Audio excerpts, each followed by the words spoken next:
Is it anyone then that on Sunday in Windsor, even Meghan, a professionally trained actress who has years of experience pretending for the cameras, looked decidedly uncomfortable? If the blind is true about Meghan not supposed to be there, it's interesting that at the moment an Aide approached her, the camera was directly on her. Footage of Meghan interacting with the Aide has divided the internet.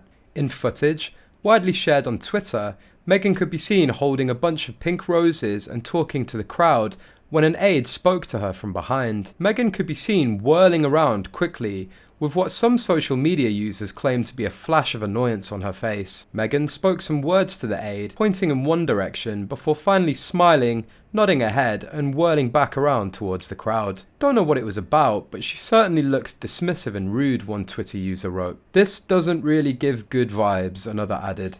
"Bit embarrassing really. See how her anger flashes across her face briefly. Then she remembers and says thank you to the poor person trying to help her.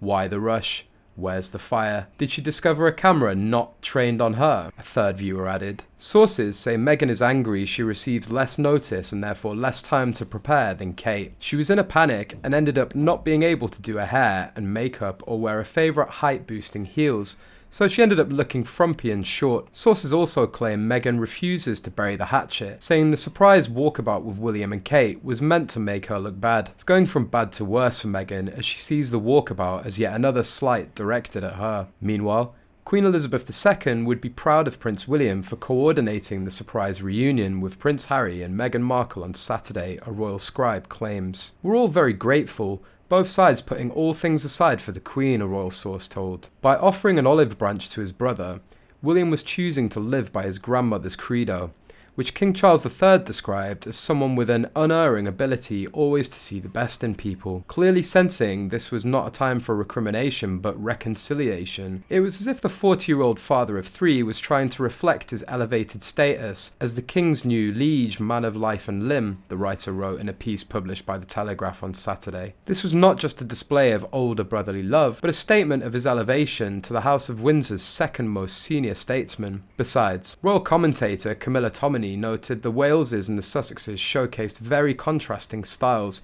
in terms of their behaviour when out on duty. Miss Tominey told BBC News, "It's hard when you're so on show, and also the contrasting styles between the two couples have always been evident. You've got William and Kate, businesslike with what they're doing, and then very warm with the public. And then you've got Harry and Meghan, who are more touchy-feely. Maybe that also reflects their different status now." Body language expert Judy James told, "This is a phenomenal and unexpected scene that displays some natural caution and awkwardness in the body language, although as a statement of intent it seems choreographed as something of a loving tribute to the Queen, and in some ways the new King, who took what was maybe the first step in speaking of his love for Harry and Meghan in his recent speech. The four line up together to suggest some form of unity, and it's William with his puffed chest and air of confidence who looks like the leader and instigator. Harry performs some clothing touch anxiety rituals, but Meghan seems to be on hand to offer comfort, support and encouragement.